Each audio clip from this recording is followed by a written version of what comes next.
中國人有唔少民間食療㗎，例如喉嚨痛會食鹹金桔，又或者咳嗰陣會食個加鹽燉橙。呢啲古老嘅講法，我哋由細都聽到大啊，但效用係點？你又知唔知呢？標 Sir 啊，我知道咧，無論西醫咧定係中醫咧，都覺得食橙咧可以幫助傷風感冒快啲復原啦。尤其是係止咳方面啦。其實喺中醫角度咧，橙有啲咩成分可以幫助止咳咧？最能夠幫助止咳嘅成分咧，就喺橙皮嗰度嘅。有一種成分咧就叫做橙皮苷，佢有消炎嘅作用。另外一啲嘅成分咧就係喺揮發油嗰度啦，佢能夠鬆到我哋嘅氣管平滑肌，令到呼吸咧就暢順一啲。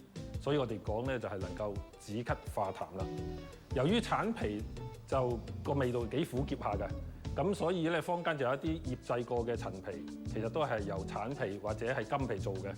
咁咧就入口就容易一啲，咁咧就能夠令到我哋咧就食得到所有橙皮嘅有效成分。所以坊間咧就有一啲加鹽燉橙嘅方法嚟到止咳，咁咧就希望喺蒸燉嘅過程中，將橙皮裏邊嘅有效成分咧就融入去橙肉裏邊，嚟到加強嗰個止咳化痰嘅作用。聽標 Sir 你咁講啦，其實加鹽燉橙嘅成效咧係好視乎喺蒸燉嘅過程啦，可唔可以將橙皮苷融入去橙肉入面？呢個就要測試下先知啦。咁我而家去方博士嗰度準備下測試咯。好啊。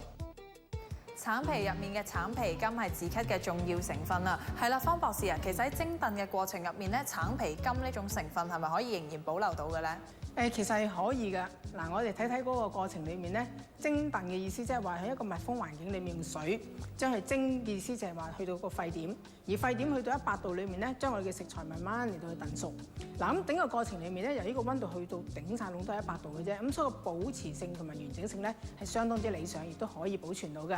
要知道加鹽燉橙係咪真係有效咧？最緊要睇下橙皮能唔能夠融入橙肉嗰度喎。好啊，不如我哋一齊睇下個測試結果啊！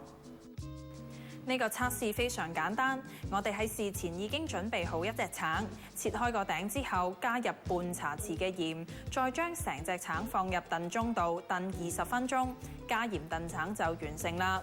我哋再將佢分俾7位同學試味，睇下橙肉入面有冇橙皮嘅味道。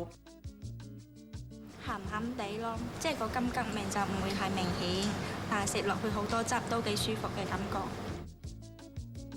啲橙皮嘅味去咗啲橙肉度，苦苦地、澀澀地，幾好味。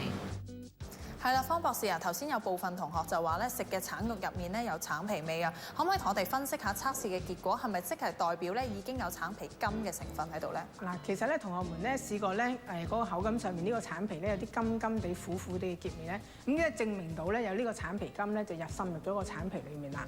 嗱，其實我哋過嚟睇睇橙皮裡面嘅成分先。其實橙皮裡面最外邊嗰浸橙色我哋眼睇到嗰啲咧，其實裡面有好多嘅油囊。油囊裡面咧，亦都有分泌咗好多嘅呢個橙皮苷。嗱，喺我哋蒸燉過程裡面，因為由於成個環境裡面都係一啲蒸氣啦、水啦、高溫啦，咁成件事裡面咧就將我哋嗰個橙皮苷裡面慢慢咧就從外至內裡面咧就滲入去啦。嗱，咁我哋橙皮裡面見到白色嘅地方其實係啲咩咧？其實係一啲果膠啦、纖維啦同埋半纖維嘅食材嚟嘅。咁呢啲都係非常之有營養價值嘅一啲纖維素嚟嘅。加鹽燉橙止唔止到咳咧？原來啊係好在乎橙皮嘅成分嘅。咁即係橙皮苷同埋揮發油可唔可以滲入橙肉度？橙皮苷咧就可以消炎，揮發油咧就可以鬆開氣管嘅平滑肌，令到呼吸暢順啲，達到化痰止咳嘅效果嘅。咁而用蒸燉嘅方法咧，係可以完整咁保留到呢啲嘅止咳成分，令到燉出嚟嘅橙有啲甘甜同埋苦澀味。好啦，我哋今集嘅節目時間有